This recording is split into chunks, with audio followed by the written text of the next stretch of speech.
Ababadde bavunaanibwa bazza omusango guno mu bugenderevu n'ekigendererwa eky'okufuna ensimbi. I propose to consider the fact that these actions were cruel, callous, premeditated, planned and motivated by financial demands, with the fact that indeed some of the accused persons' participation was overboard.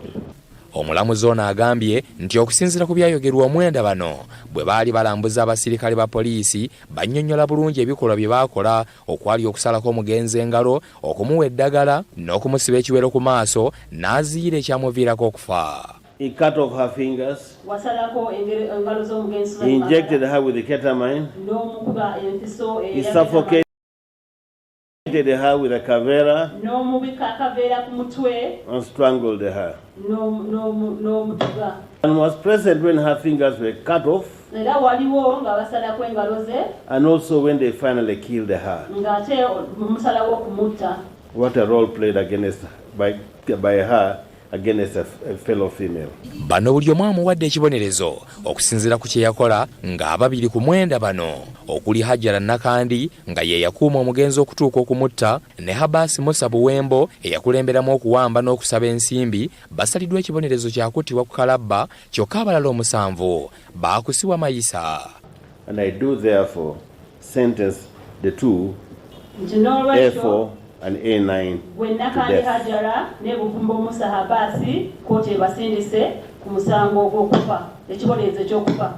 And A8 are hereby sentenced to imprisonment for the rest of their natural lives. Bano ensimbi ze bajja ku famire ya Susan Magala baali baazigulamu ebintu ebyenjawulo okuli ettaka yiika 35 mu bitundu ebyebuyikwe ne Luweero n'emmotoka nga bino byonna omulamuzi alagidde oludda oluwaabi okubibawa bitundibwe ensimbi zonna ezivaamu ziweebwe abafamire y'omugenzi. And the proceeds be submitted to the family of the late Susan Magara. By this order, this will be superintended by the Office of the Director of Public Prosecution. Omulamuzi agambye nti abantu we bati abatayina kisa eri omugenzi tebasaana kubeera mu bantu ba bulijjo era ne bye bafuna tebalina kusigala nga babifuna wadde abooluganda lwabwe. From the enjoyment of the benefits they derived from their crime.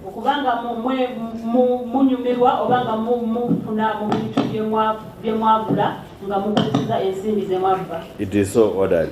Omuwabi wa gavumenti Irene Nakimbogwe agambye nti baakutandikirawo okunoonya ebyobugagga byonna bakolenga kkooti bweragidde. Ebyo byonna omulamuzi asazeewo nti byonna bitundibwe kubanga baabikwata era biri by'exhibit nga biri ku CID headquarters. Asazeewo byonna bikwatibwe era babitunde sente zivaamu baziwe famire ya Magala. Kati bano balina ennaku 14 zokka okujulira bwe baba nga tebamatidde na kibonerezo ekibaweereddwa oluvannyuma lw'okusingisibwa omusango. Benedicto Mulondo ne Moses Junju, Bbs Telefayina, Gambuuze. Wetogere na Moliri Gambuuze, ababaka ba Parliament abatuula ku kakiiko ka Parliament ak'ebyenjigiriza bavudde mu mbeera lw'abakulira ssettendekero wa Kyambogo okwebulankanya obutalabikako mu kakiiko ka Parliament kano olunaku olwaleero. Embeteza evudde ku kuba nti akakiiko kano olunaku olwaleero kabadde kalina okufuna abakulu bano bennyini okuva ku Kyambogo University okwennyonnyolako ku nsonga y'abayizi abaatuulira ku ssomero ku ttendekero lino mu mwaka gwa 2017 wansi wa sikaala za gavumenti okusoma obusomesa kyokka ate yo University mu kubatikkira n'ebatikkira mpewo.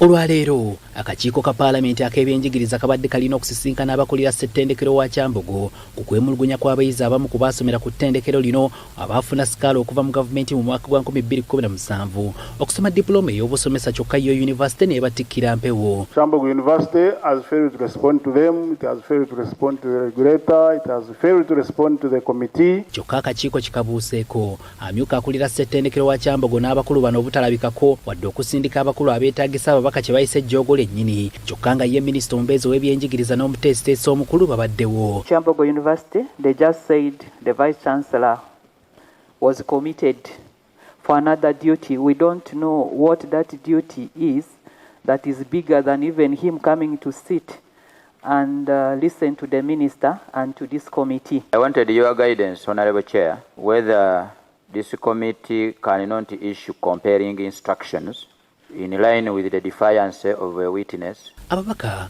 bagamba newankubadde ensonga eno nkulu naye bo abakulira Kyambogo University bagufudde mu z'obutawa kitiibwa akakiiko ka paalamenti kano nga buli babeerawo ensonga enkulu ebeetaagisa ebyokwennyonnyolako si bye babeerako. There is validation that the university has been defiant, non-responsive to aggrieved parties, non-responsive to the regulatory body. Refusal to come means undermining public trust, and failure to cooperate, it means that he is forcing the committee to recommend for further action.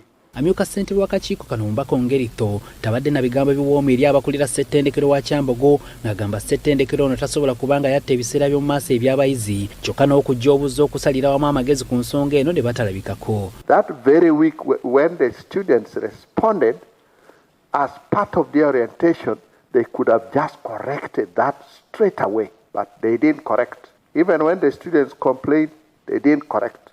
And today, Minister, I would say they have downgraded their presence here further by not even the Deputy Vice Chancellor being here. Bwe batyo basaba minisita n'omuteesiteesi omukulu mu minisitule n'ebyenjigiriza okubaako ne kye bakola ku jjoogo ly'abakulira Kyambogo University kuba okwemulugunya kususse naye ng'abakulu bo baafuuka bannantagambwako. I may say Kyambogo University really committed a crime to the students themselves and to the Ugandan people at large. I would sound this way because with this modern technology, it doesn't sound right to really award students the wrong certificate.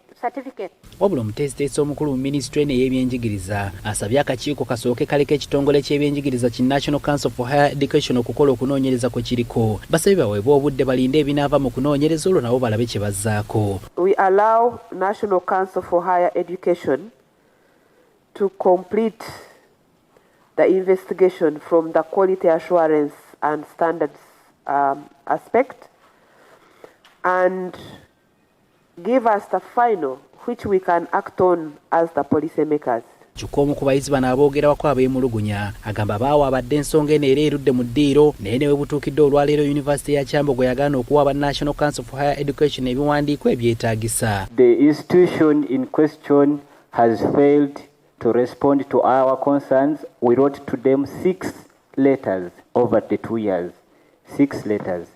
They refused to respond to National Council for Higher Education and they also failed to respond to Parliament. Wano akakiiko kawadde ministry nsalesale wa kutuuka ku Lwokubiri lwa Ssabbiiti ejja okubanga bafunye okuddamu okuva ku ssettendekero wa Kyambogo University n'okukomawo wano okusalira wamu amagezi ku nsonga eno.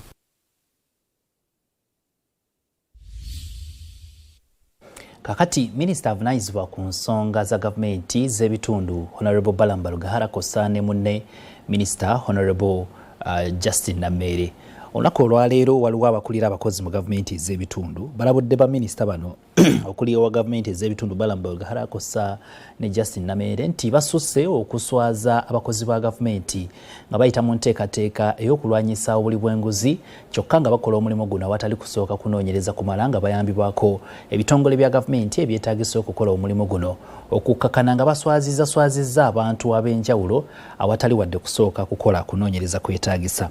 Bano bagamba tebawakanya nteekateeka ey'okunoonyereza n'okulwanyisa obuli bw'enguzi kyokka mu kukola kino wateekeddwa okubaawo obukugu obwetaagisa obw'enjawulo obusukka ku bwa minisita nga bulina kuba wansi w'ebitongole bya gavumenti ebikola omulimu guno gwennyini. Okuva minisita wa gavumenti ez'ebitundu omujja Balamba Lugahara Atenye n'omumyuka ye Justin Namere lwe batandika omulimu gw'okulondola enkola za gavumenti ez'ebitundu n'okulwanyisa obuli bw'enguzi bingi bye bazudde omuli obulyake n'obukumpanya mu nkozesa y'ensimbi y'omuwi w'omusolo era abakozi ba gavumenti bangi bazze bakwatibwa ku nsonga ez'enjawulo. Kino kikubaganyiza bannayuganda bangi empawa ng'abamu bawagira enteekateeka eno ate nga balala bagiwakanya nti tegoberera amateeka wadde okuwa abakozi ba gavumenti obwenkanya nga beewozaako mu ngeri ez'enjawulo. I think people were just lacking a direction on how to fight corruption. When Baram was announced and coming everybody will come to look for him. It is as if Balaam is now the Jesus Christ of 2026 right now in this nation. Bano nga bakulembeddwa mu ssentebe w'ekibiina ekigatta gavumenti ez'ebitundu ki Uganda Local Government Association Andrew Moses Ssaawa bagamba nti ebyogerwa bingi bivujjirirwa bannabyabufuzi ababavuganya ekiteekwa okutereezebwa. Okusinziira ku bakulembeze bano bawagira okulwanyisa obulyake kyokka walina okubaawo enkola etattata n'amannya g'abakozi ba gavumenti awatali kunoonyereza. The District Service Commission chairperson is paid 2 million shillings per month. And the rest of the 4 members are paid 400,000 per quarter. And yet the work they do is too tempting. And the temptation they go through, that makes them go through this. We request that some reasonable facilitation be given to them. And then we put a framework to supervise and monitor their work. Because sincerely, these people go to work, they don't have transport, they don't have lunch allowances, they don't have airtime, they don't have anything. Bano basabye minisita agoberera ensonga za tulakita ezitatuuka ku gavumenti ez'ebitundu, emisaala emitono ennyo mu bakozi, ssaako okwongeza embalirira za gavumenti ez'ebitundu. Governments to return decentralized functions and resources to local governments in line with the Constitution, the Local Government Act, and the principle of fiscal decentralization. Whistleblower protection, witness protects and assess asset recovery mechanisms to be streamlined and strengthened and made practical at the local level. Kyokka balamba n'abaanukudde nti ebikwekweto kika kino byakugenda mu maaso kubanga sa kiragiro kya pulezidenti mu nkola. The operation is ongoing. Yesterday we swept in Mbarara city. We found the people who are supposed to protect your money. With evidence, they have been stealing your money. The road money has been diverted. The money for doing everything has been diverted. City land has been sold, including cemetery. How do you say the cemetery? How do you say the garbage dumping site? Where are you going to dump garbage honestly? And then you will call Baruga a bad person? Balamu agamba nti okulondola gwandibadde mulimu gw'abakulembeze ba disitulikiti kyokka bangi tebeefiiriddeyo ate abalala babutikiddwa abakozi ba gavumenti. And some of these documents are given without knowledge of a chairman. The cows are smarter than the chairpersons at times. A budget of working on Kanondiukira Road they added 216 million, which chairman even didn't know. He didn't know. They added in the budget, they changed the Solicitor General's guidance 90 times against the law. When you change Solicitor General's guidance 90 times, it's illegal, it's corruption in itself. Let us work together. Let us eliminate these malpractices from our local governments. It's very painful to see a 48-year gentleman or a 70-year-old man like myself running through the bushes because he's running away from Balaam. Omumyuka wa Pulezidenti retired Major Jessica Alupo awabudde nti buli ekikolebwa kiteekeddwa okugoberera amateeka era tewali muntu alina buyinza kusiba muntu yenna nga tawozeseddwa mu kkooti z'amateeka. The office of the Attorney General should support the ministers of local government legally to ensure that the arrests made are legitimate so that we can avoid unnecessary litigations against government at a later time. Okusinziira kwa Lupo, teri kitongole kiyinza kulwanyisa bulyake bwa nnamunigina wabula wateekeddwa okubeerawo okukolera awamu n'ebitongole ebirwanyisa obulyake mu ggwanga okutambula obulungi. Constitutionally mandated accountability institutions carry the primary responsibility for independent investigation, prosecution, enforcement of the law, and protection of the due process. In working together, we must respect the boundaries of each institution so that our anti-corruption drive remains effective, lawful, and credible. Ronald Kitanda ne Robert Mwanje, Bbs Telefayina, Gambuze. Mawulire Gambuze gwelaba ku Telefayina kokyali kakati abatuuze ku kyalo Kanaala B ekisangibwa mu ggombolola y'Empumudde mu disitulikiti ey'Eryantonde batadde akulira ebyokulonda eryantonde eyo ku Nninga abannyonnyola ekiki ekikyalemeseza ekyalo kyabwe okulonda ssentebe waabwe oluvannyuma lw'okukuŋŋaana emirundi ebiri nga buli kaseera bagenda gye bateekeddwa okulondera kyokka era ne watabaawo kulonda. Abatuuze twogeddeko nabo ne bategeeza nti akulira ebyokulonda mu ggombolola yaabwe Ephraim Tibingana yeekubana n'abamu ku bakulembeze ku kyalo ne bayuza empapula ezaali ziwandiisiddwako abalonzi ekiyitibwa Voters Register ekyamulemesezza okumanya kikyazzaako mu mbeera eno kuba buli we bajja okulonda tebabawa kitabo. Ezimu ku mpapula ezaakulibwa mu nkaala z'abalonzi zezo ezaaliko amannya g'abamu ku baali bavuganya ku bwa ssentebe ekyasajjula embeera. Oluvannyuma akulira akakiiko k'ebyokulonda eryantonde yalagira enkaala z'abalonzi zino okuddamu okuwandiikibwa. Kyokka we tutuukiddeyo olwaleero ng'enteekateeka eno ekwatiddwa kasoobo. Bateekamu essente ne batugirira ne babizigyamu. Register yasooka yali nfu bagifera ne baleeta endala. Eyokubiri ne tusanga empapula temuli. Abantu basatu be bavuganya ku ntebe ya Kanaababbi era omu ku bano Bowazi Tumusiime Katamiira agamba obutakkanya bwava ku nkaala z'abalonzi ezaakyusibwakyusibwa. Kyokka ono n'alayira nti si waakuva mu kalulu kano. Twasooka okulemerwa wano ahamuluka ne tudda kwegombola n'eremererwa n'eryantonde kati eri mu kulemererwa kubazo bonna bajjawo kati bali nabo batulabe abantu ba wansi kuba naffe tuba tulina obuyinza okukulaakulanya ekitundu. Mu kwogerako n'akulira ebyokulonda eryantonde Tumusiime akakasizza nga waliwo omukozi mu ofiisi y'akakiiko k'ebyokulonda eyakozesa olukujjukuju n'abba enkaala zino n'oluvannyuma n'akuulamu empapula z'abo abaali beesimbyewo. Bamuyita Tibingana Ephraim. Oyo omukozi waffe twamugamba asooke adde ebbali addamu kutambuza emirimu gyaffe gino egya Electoral Commission basooke tukole okunoonyereza kwaffe okutuufu. Wabula y'omu ku muyambi wa ladisi eryantonde Abel Muhendo agamba babakanya edda n'ogw'okunoonyereza ku nsonga eno. Kati gwe omuntu sekinnoomu oba gwe bawadde omulimu ogenda olonda essaawa ate n'okozesa olukujjukuju n'obeera involved mu kuyuza peegi 3. Ezo peegi 3 katugambe buli peegi eriko abantu 2 so abalonzi 6 mu kyalo gwe omuntu omu ng'obayuzizza. Ekyennaku omukozi ayogerwako Ephraim Tibingana ne gye buli eno tamanyiddwako mayitire. Mu ngeri y'emu abaali beesimbyewo ku bwa ssentebe bawanjagidde akakiiko k'ebyokulonda okulangirira abo abawangula obwa ssentebe ku byalo okuli Lugongo Nakiwogo mu munisipaali y'Entebbe awamu ne ku kyalo Kabaale B mu ggombolola y'e Katabi.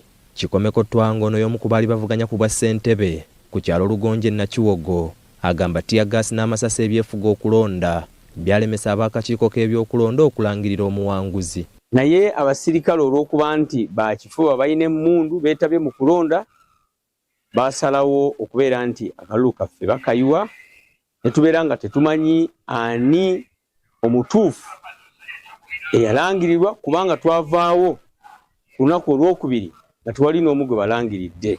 Ono alumiriza nti yeyawangula okulonda kuno era nti yamaze dda okuteekamu okwemulugunya kwe eri akakiiko k'ebyokulonda. Nagenda okulaba nga amayinja gajja simanyi wa gye gaava. Akabanga katono nnyo nga amasasi ganyooka. Akabanga katono nnyo nga tiyaggaasi. Kati yembeera bwetu bwe yali nga tetumanyi ddala amayinja gavuddewa ani agakubye lwaki gakubiddwa. Ateyo ku kyalo Kabaale etaddewo zone mu town council y'e Katabi abalonzi n'okutuusa kati bakyekuumyemu ogutaaka nga baagala akakiiko k'ebyokulonda kaddemu okutegeka okulonda mu kitundu kyabwe. Mu bwe kikwatako bonna abawulira eddoboozi lyaffe Mwami Nsubuga Stanley essaawa zino tali mu ofiisi olwa puresha y'abantu gy'aliko ne tusaba Mwami Balamu n'akakiiko k'ebyokulonda batuyambe batuwe obuwanguzi bwaffe abantu b'e Kabaale bafune obwenkanya.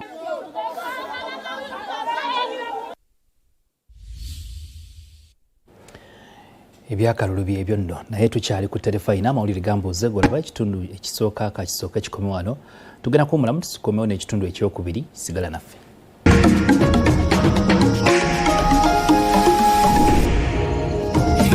Olw'okuba pulaani yaggwako yalina okuleeta empya. Eby'omutandisi w'essomero eyagadde ekkubo tebinnaggwa abakulembeze bamulagidde okuliggula mu bunnambiro.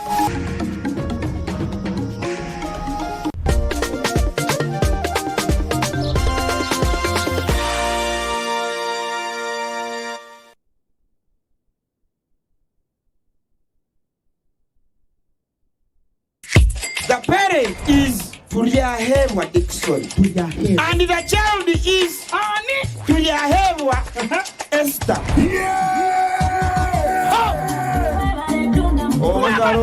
Kambera gwete kwa mugisha ngo ishe watujyaheebwa Esther wahangura school fees ngende na hateja shana amashemererwa gonka MTN momo eberewo mbeni nyegasta igana kaga ni 5 sta munana 0 hash kushashura mwana school fees tokoma nyo mugisheri zagwije wanje ninga nchaka ngubasa kuzo wawe mwebare munonga.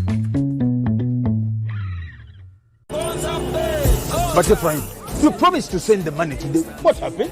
Gonzaga, please, I'm bringing you money. But the problem is the rain is raining and he's beating the roof.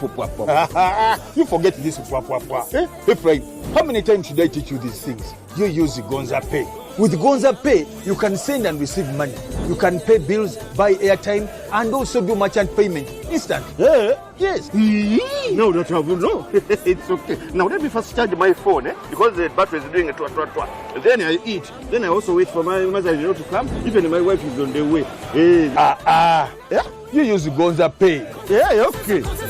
Introducing Gonza Pay, an easy-to-use payments app. You don't have to have an account with any bank. Just dial *211# or download the Gonza Pay app and make transactions anywhere, anytime. Gonza Pay by Centenary Bank. Terms and conditions apply. Can I have your number? Our families don't meet eye to eye. Your grandfather was a mere squatter. What's happening? We cannot afford to lose any more business. Today I want to settle this once for all. It feels like we inherited our family wars. Love and Beyond Season 1, Monday to Friday at 8:30 p.m. on Power Magic Prime. Stay connected to DSTV channel 148 and GoTV channel 303. The problem is the foundation. You know the kind of cement I'm using in this foundation? I guarantee you even my grandchildren will come and find this house. You buy your buy today and get the job done. Strong, reliable, available at hardware shops countrywide. 3 inspired souls brought together by love are set on a life-changing journey. This is your life, Mackenzie. This is no longer a dream. It's just something about Mackenzie. I'll never marry you. Your position does not allow you to break work relationship rules. Where choices change everything. Crossroads.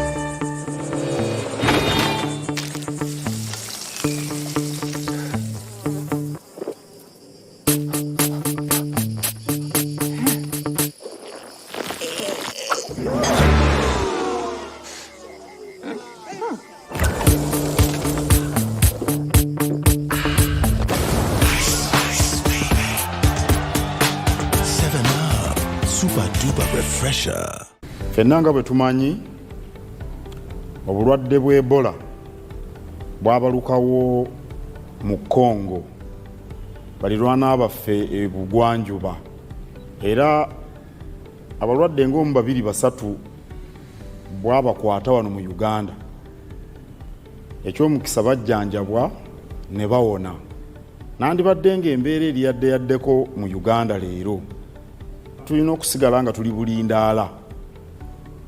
Ebola takwatanga lubima mawuggwe oba nga ssenyiga tayita mu mpewo. Ebola akwata ng'okutte ku muntu amulina oba muntu yoze oba mu musaayi gwe oba minyira oba amazzi gonna agava mu mubiri ne mu bikolwa byonna ebyo eby'ekikulu omuntu bw'abanga abigenzeemu nga gwali naye alina Ebola asobola okumukwata.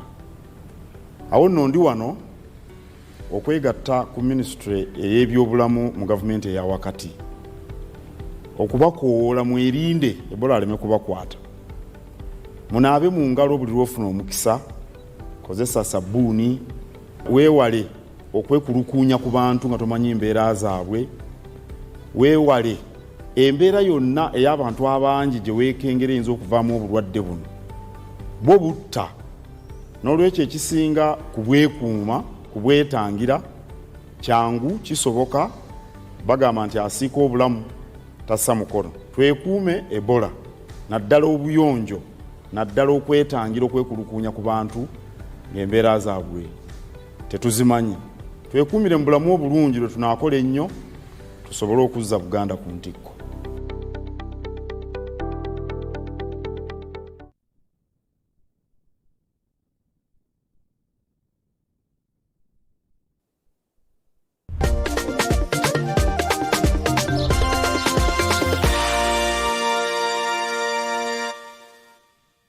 Otyo mawulire gambuuze gwokyalaba nziramu nate okukwaniriza gwali ku Telefayina kino kitundu kyakubirika tukitandike ne Minisitule y'ebyentambula ekoze ebikwekweto ku bagoba b'ebidduka naddala abavuzi ba bbaasi kw'ossa n'abavuga emmotoka zi Sinotruck biba bimotoka binene ebitera okutambuza omusenyu n'ebintu ebingi byotera okulaba ku kkubo.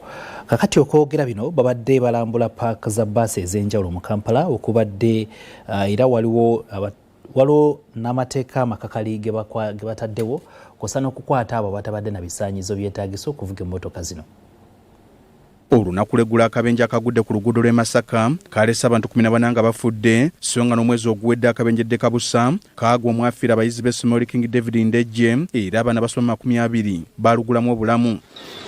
Kino kiwaliriza Minisitule y'ebyentambula ng'eri wamu n'ekitongole ki KCCA ne poliisi y'oku nguudo okukola ebikwekweto okwekennenya entambula muno bakebereddemu n'ebiwandiiko by'abagoba ba bbaasi zino era batalaze paka za bbaasi ez'enjawulo mu kibuga. Bano babadde bakulembeddwa kamiisona avunaanyizibwa okulungamya amateeka n'obutebenkevu ku nguudo Winston Katushabe basoose mu Namirembe Bus Park okwekennenya ebikolebwa. Eno bagudde bugwi wabula basanze emirimu gigenda bukwakku kyokka nga waliwo ebitagobererwa era bano bababuuzizza akajojiji w'ebibuuzo. If you look at the cargo there, it is much more than the passengers. Down there it is heaped.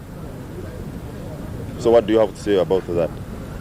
The problem is, as I've told you, we had the other bus of Irera got some challenges. And as you know, these people of interstate, they have a lot of luggages. Wano waliwo dereva bbaasi emu akwatiddwa ng'ono abadde agezaako kutataaganya emirimu era atwaliddwa ku poliisi.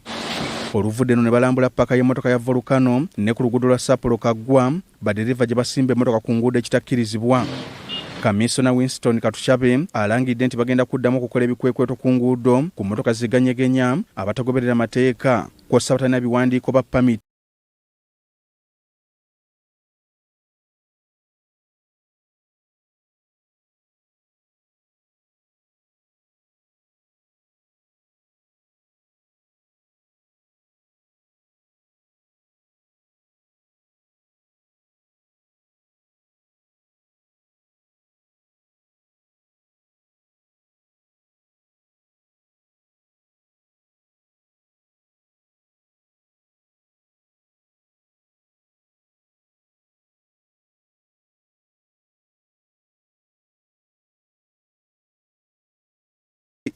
Era bakuteekayo emisomo n'okubangula abagoba b'ebidduka era balabudde abasimba emmotoka ku nguudo okukikomya. Abo the minister ne warning yagibawadda n'agamba nti tumukkiriza bbaasi. Ekirungi n'alabye nabo bawandiika bagamba nti tubaagala okulaba gundi taxi ezirimu dangerous mechanical condition. So ezo nazo tutwagala kugenda nga tezinaba kukola ki bazitwale ku inspection baz cleaning. Tone Kitenda, Bbs Telefayina, gambuuze. Otyo kakati Town Clerk w'e Kasangati Judy Muganga asitukiddemu n'akakyuka ke okutuuka ku kyalo Ngalamye mu muluka gw'e Kabubbu mu Kasangati Town Council okukakkanya abatuuze ababadde bavudde mu mbeera olunaku lw'eggulo lwakulira essomero eriyitibwa Gayaza Cambridge College of St. Mbaga okubazibira ekkubo lye babadde bamaze ebbanga erisoba mu myaka 10 nga bakozesa. Town Clerk okusitukiramu kidiridde amawulire ge twakulaze olunaku lw'eggulo okugulira erino kimumanyi wagalabe bulungi nnyo. Abatuuze abeesaza akajegere nga bavudde mu mbeera okukakkana waliwo ebiragiro ebipya Town Clerk byayisizza eri omukulu w'essomero lino. Olunaku lw'eggulo twakulaze amawulire nga abatuuze ku kyalo Ngalamye Manyangwa mu muluka gw'e Kabubbu mu Town Council y'e Kasangati nga beekumyemu ogutaaka nga bawakanya omutandisi w'essomero Gayaza Cambridge College of St. Mbaga okukakkana ku kkubo lyabwe eribadde limazeewo emyaka egisoba mu 10 n'aliggala n'azimbawo ekikomera ky'essomero lye. Nazaalibwa 1946 ekkubo nga weeriri era omutaka waayo nga bamuyita Mulyanga ng'ali Mafampa ng'emmotoka ziyitamu ezitima faamu kaakati ate alizibiraki. Kati oluvannyuma lw'egguliro eryo Town Council y'e Kasangati ng'ekulembeddwamu Town Clerk waayo Judy Muganga esitukiddemu okutuuka ku kyalo kino okulaba ensonga nga bwe zitambula. Town Clerk Muganga yeewuunyiza nnyo okulaba ng'omuntu Ssekinnoomu aggalawo ekkubo ly'olukale awatali kusooka kuteeseganya n'abatuuze. Town Clerk: Those people build without permission. That lady was stopped. Let us demolish. Yes. Because the law is there. Yes. Tebwabanga azimba bintu nga byandikoze bituufu.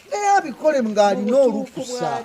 Abuziza omutandisi w'essomero lino Caroline Nassanga Mbaaga wajjajja olukusa oluzimba ye n'amutegeeza nti alina pulaani kyokka agenza okugireeta nga agifuna dda mu mwaka gwa 2009. Olw'okuba pulaani yaggwako yalina okuleeta empya.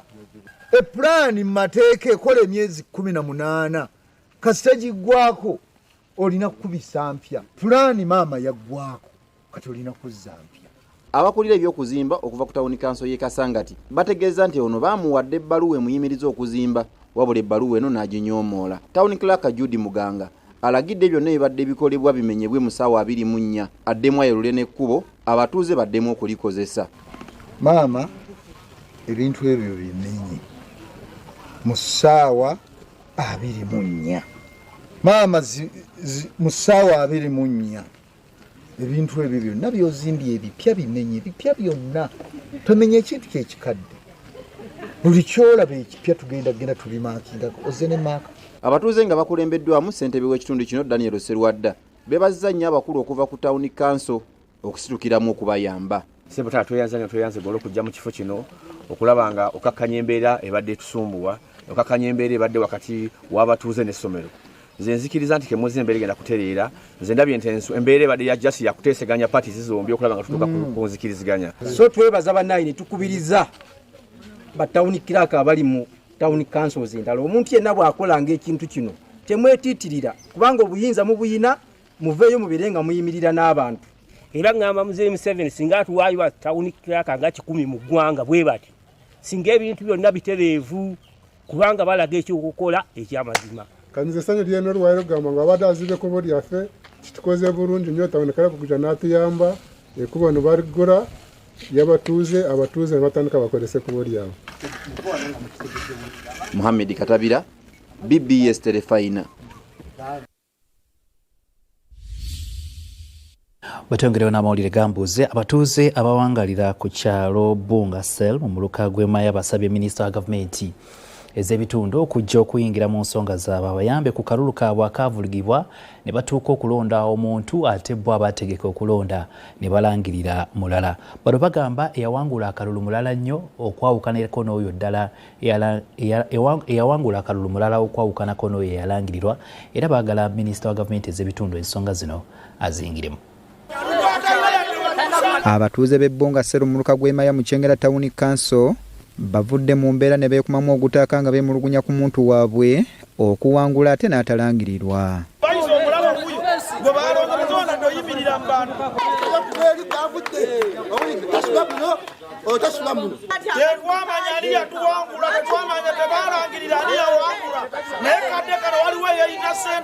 Bano ababadde abakaawo okukira omususa bagamba nti omuntu akakiiko k'ebyokulonda gwe kaba kakaatikako Henry Lyazi si ye yawangula ate era si wa mu kitundu kyabwe nga tebasobola kumukkiriza kubakulembera.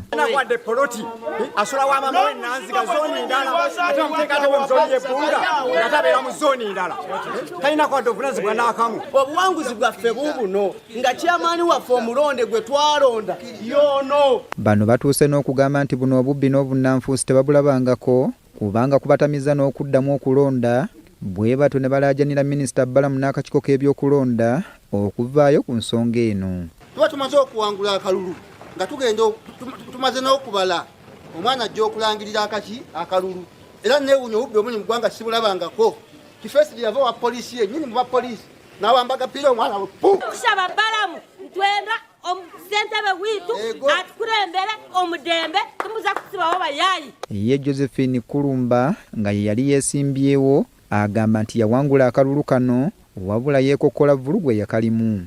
Okulonda kwalimu ebirumirwa bingi nnyo. Ono agamba nti eyali alondesa yamala okubala kyokka ne kyeraga lwatu nti awangudde kyokka akalulu ke ne kakyangibwa abalansinga ebintu bye afiiringa forms bwe yabimala najja okulangirira bwe yali alangirira abantu babiri ne bajja ne bamusenawo. Shafiki Galiwango, Bbs Telefayina, Gambuze. Olukiiko lwaffe teruna kakati minisitule y'ebyobulamu etegeezezza nti bannayuganda bataagala kukola dduyiro bwe baviiriddeko endwadde ez'olukonvuba okweyongera mu ggwanga era abantu bangi basaasaanya ensimbi mpitirivu mu malwaliro nga bajjanjaba ebirwadde ebyandisobodde okuba nti tebibakwata singa babeera bakoze dduyiro. Minisitule bw'etyo esabye waakiri buli muntu okufiisangayo essaawa 3 buli lunaku okukolangayo dduyiro asobole okutuuyana kisobole okuyambako omubiri gwe n'ebyobulamu bye okutambulira ddala obulungi.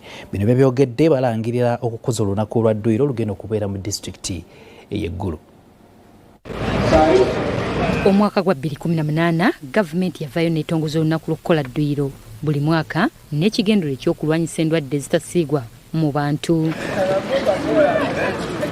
We butuukidde olwaleero ng'enkola eno tennannyikira nnyo mu bantu ekiviiriddeko bangi okukwatibwa endwadde olw'enneeyisa yaabwe ng'okunoonyereza okwakoleddwa minisitule y'ebyobulamu ku ndwadde ezitasiigwa kulaga nti ezisinga ziva ku butakola dduyiro omuli sukaali, puresha n'endala nga Dr. Kyabayinza Daniel bw'alambika. Olunaku lw'okukola dduyiro tugenda kugezaako okutegeeza bannayuganda nti kya mugaso okusigala nga tuli balamu ng'emibiri gyaffe gitambula okumala eddakiika 3 buli lunaku. Kireeta obulamu okuba obulungi era kitangira endwadde era n'abantu ne beewala endwadde ezitasiigibwa zetuyita non-communicable diseases. Okulya obulungi kireeta emibiri okukula obulungi n'okulwanisa endwadde ate era kirina n'omugaso mu byenfuna. Dr. Kyabayinza era anokoddeyo ensonga y'okukozesa ebiragalalagala n'okunywa omwenge bangi kwe bettanidde nga bikoze kinene okutondawo endwadde mu bantu. Omunnyo omungi, sukaali ne soda n'ebintu byonna ebirimu ebiwoomerera balekerawo okukozesa taaba mu ngeri zonna nga segereeti n'okumugaaya. Beebala okwetaka okunywa omwenge kubanga gwonoona ebitundu byabwe eby'omunda era bettanire nnyo okukola dduyiro oba exercises. Abakugu era balabudde ne ku mmere ey'obulabe eri katale k'eggwanga ng'eno eviiriddeko abantu okufuna omugejjo okubaviiriddeko okulwala endwadde ez'enjawulo.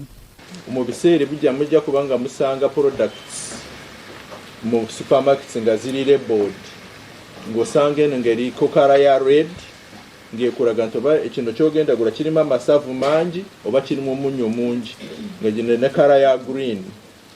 Kasa abamanyi kusoma nga kino kirimu omunnyo mutono kirimu amasavu matono naye nga g'oyesalirawo.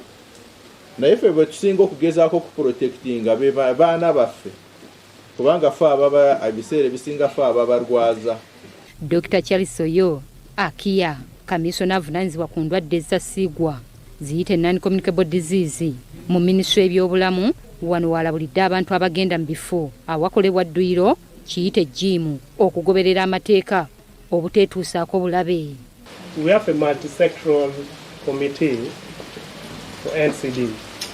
So it is through that committee that we are tasked with different government entities to do their part. So we are going to work closely with them to see that at least there's a regulation to govern operations of gyms because it's about fitness activity. Bino byonna babyogeredde mu lukuŋŋaana lw'abamawulire bwe babadde balangira okuza olunaku lwa dduyiro olugenda okukwatibwa mu disitulikiti y'eggulu. Jacqueline Nantale, Bbs Telefayina, Gambuze.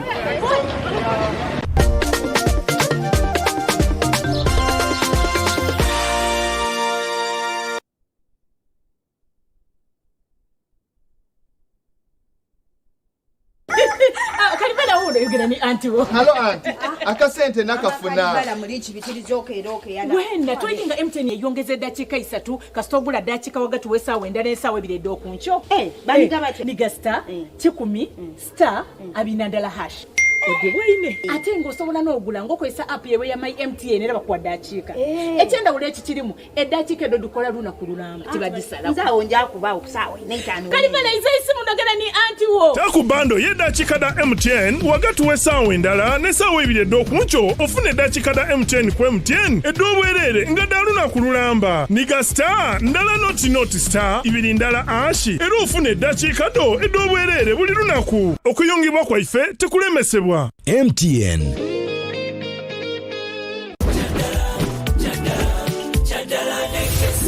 Chadala KCB Bank ekomyewo mu maanyi ngekula akawunti yo obateekayo sente okusobola okugiza obujja ofuna omukisa okwewangulira ebirabo nga airtime data bundles okuteekayo okugyayo sente awatali kusalako sente zonna okumalira ddala emyezi ena bweddu nyiga star 2 oba downloadinga KCB mobile app oba kyalira ettabi lya KCB erikuli okumpi olwaleero wangula ne KCB Bank amateeka n'ebiragiro bigobererwa. KCB Bank erungamizibwa Bank of Uganda. Sente z'abakasoma zikumibwa Deposit Protection Fund of Uganda.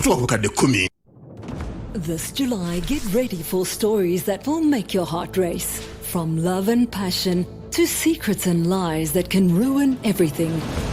Catch the sizzling episodes of Sins and Roses at 4 p.m, Domenica Monteiro at 5 p.m, Be My Sunshine at 6 p.m, and Avenida Brazil at 7 p.m, Central African Time.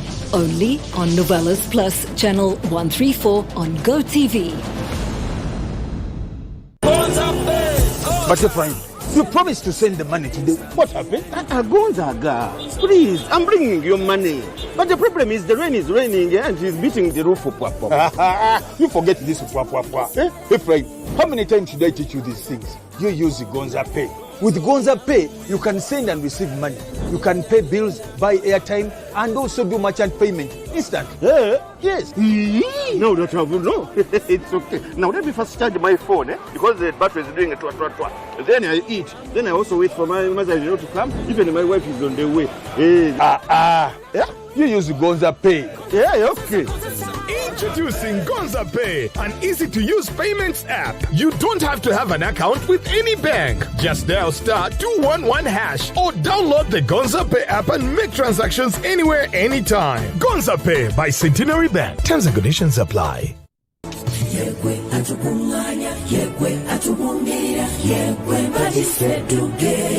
Ekitongole kya Ministry y'ekikula ky'abantu abakozi n'embeera y'abantu batuusa okuyozaayoza kwabwe eri Ssaabasajja Kabaka Ronald Muwenda Mutebi owookubiri olw'okutuuka ku bijjaguzo by'amatikkira eby'omulundi ogwa-33. Amatikkira gano kabonero ak'enkulaakulana akalaga obukulembeze obufa ku bulamu bw'abantu n'okutumbula ebyenkulaakulana. Ekitongole kisiima nnyo Obwakabaka bwa Buganda olw'omulimu gw'okukulaakulanya abakyala, okukumaakuma ebibiina by'abatalina busobozi, okujjanjaba abantu n'okukuuma obutonde, nga muno mwotwalidde n'okukuuma ebyobuwangwa n'ennono. Twegatta ku bantu ba Buganda okwagaliza Ssaabasajja Kabaka Katonda muwe obulamu obulungi, amagezi n'amaanyi ng'akulembera abantu be. Ssaabasajja Kabaka awangaale ku lwa Katonda n'ensi yange, nga birangiddwa Ministry of Gender, Labour and Social Development of the Republic of Uganda.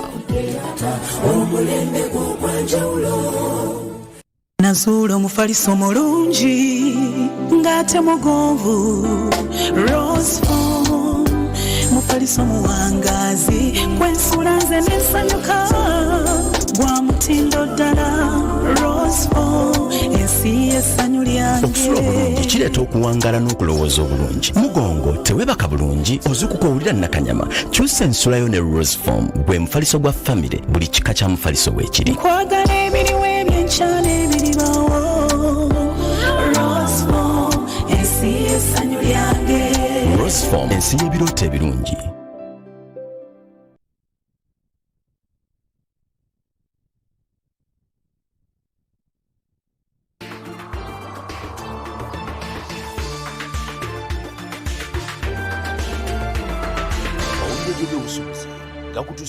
Chadala KCB Bank ekomyewo mu maanyi ngekula akawunti yo obateekayo sente okusobola okugiza obujja ofuna omukisa okwewangulira ebirabo nga airtime data bundles okuteekayo okugyayo sente awatali kusalako sente zonna okumalira ddala emyezi ena bweddu. Wangula ne KCB Bank amateeka n'ebiragiro bigobererwa. KCB Bank erungamizibwa Bank of Uganda. Sente z'abakasoma zikumibwa Deposit Protection Fund of Uganda kutuuka ku bukadde 10. Mawulire gambuuze golaba katutandike n'agava mu by'obusuubuzi abakulu abatwala kampuni eya MTN Uganda kosane MTN Momo olunaku olwaleero batongozza enteekateeka egenda okuyambako abagoba ba bodaboda okutambuza ssente basobole okwewala okugwa mu babbi n'okwongera ku bukuumi bwabwe. Kakati enkola eno omusaabaze yagenda okusasula ng'owa bodaboda nga takyetaaga kugenda na ssente enkalu wabula ng'ajja kusasuliranga ku ssimu. Minisita omubeezi ow'ensonga z'ekibuga Kampala Honorable Kabuye Tugabye akubiriza abagoba ba bodaboda okwettanira okutambuliza ssente ku ssimu okwewala obubenje obuyinza okubagwako naddala obulumbaganyi okuva mu babbi. Amakya ga leero abakulu ba kampuni ya MTN Uganda okuyita mu MTN Momo basisinkanye abagoba ba bodaboda n'ekigendererwa ky'okubaagazisa okutandika okutambuliza ssente zaabwe ku ssimu. Enteekateeka eno etuumiddwa Kodiyo Mario ng'omugoba wa bodaboda afuna ennamba emuweebwa gy'akozesa abasaabaze ne basasulira okwo kiyite Manshat Code. Kashi oyo oluusi aleeta obulwadde, aleeta ebizibu birala bingi, olina okunoonya kyenji, olina okukola ebintu birala bingi okulaba nti kashi oyo. Ate bw'omufuna kyangu nnyo omugyawo n'ogenda n'ogulamu byetandeeza. Kati kulowooza nabo ne tulowooza nti kiba kirungi tubawe obukutu bakasitoma baffe basobole okuba nga basasula abakusamu okulala. Fred Rubega akulira MTN Momo agamba nti enkola eno yakuyambako aba bodaboda ababadde batawanyizibwa ne ssente z'okuvungisa n'ababbi abanyakula ssente zaabwe. Stage ezo tubakkirize tubeereko mobile money. Kati nga mobile money eyo nga agent abeerenga bwe bajja operating olwo bagikolako balina SACCOs ze bakozesa. SACCOs ezo mulimu ssente tetusuubira nti SACCO ezo zijja okubanga zikola zireeta ssente okubanga wano minisita omubeezi owa Kampala Kabuye Tugabye wasinzidde n'asaba abagoba ba bodaboda bonna okwettanira tekinologiya ono atongozeddwa. Nawulirako n'abamu bagamba ssente bazisuubiza mu kaabuyonjo batusasule muzifulamu kyamagezi kakati tugala nedda olw'ekyonga kyo naye ekyo nga kiri awo nange ne mbatega akaliko nti bwe mba n'abawa abantu bange tebalina yunifoomu obuno obukuja obubalaga nti oli wa booda ekiro abantu bange tebalina bikuni ku mutwe. Abagoba bodaboda bagamba nti tekinologiya ono wakubanguyiza ku mirimu. Era twayagadde nnyo okulagana nayo olw'ensonga nti abantu baffe bwe bakola ssente bazirya mangu babasikirizibwa bakemebwa ab'ebyokulya ababeera babayitako buli ssaawa ne bakutegeeza nga kasente ke bakoze bakamalidde bakasaasanyisa olw'omu byokulya oba mu bintu ebitabagattako nakubawa obulamu bwa maaso bulungi. Nawe ekyo twakolagana MTN eno MTN netwazimasha nti tetusobola okusevingira akasente kaffe. Titus Jemba, Bbs Telefayina, Gambuze.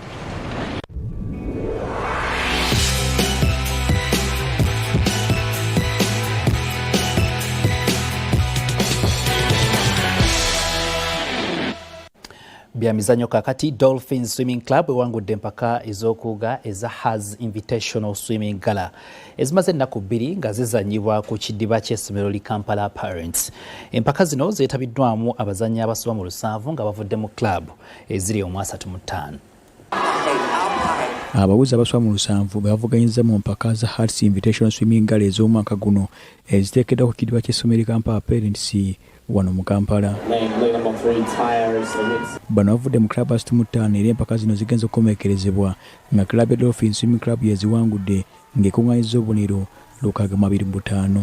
Magola Akisama omutegesi w'empaka zino agamba okuvuganya kubadde kw'amaanyi nnyo era yabazizza abawuzi abazeetabyemu. Ndi musanyufu nnyo era ndi musanyufu ddala okubeera nga tutegese empaka zino omwaka guno ezibaddemu abawuzi abasoba mu 7 ne clubs ez'okuwuga ezisoba mu 30.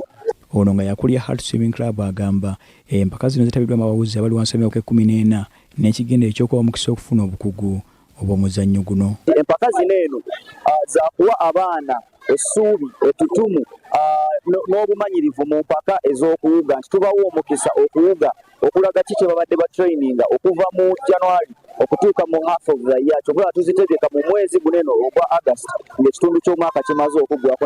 Empaka zino zitegeeza kinene eri abaana kubanga basically tuleeta abaana abatanagenda ku national level nabo balabe oba balina olugendo lwabwe olutula ku national level. Bwe ngamba national level tuleeta nnyo abawuzi abatanagenda mu mpaka ez'omwaka nabo beegezeemu. Kisero Eriko omukungu w'ekibiina ekidukanya omuzannyo guno Uganda Wakatiksi yeebazza abategesi b'empaka zino okwa Musaayi Mutu omukisa okutumbula ebitone byabwe. Event ne baddemu abawuzi 7 ne ttiimu za 37 so kiraga nti omuzannyo gukula ate nga tumazeeyo age group zonna omwana abadde asinga obutabadde emyaka 4 nga asinga obukulu abadde ku myaka 14. Guno omulundi gwakunanga empaka zino ziteekebwa era Black Panther Swimming Club emayidde mu kyakubiri, Gators emayidde mu kyakusatu, Otters Swimming Club nejja mu kyokuna n'endala ne zigoberera.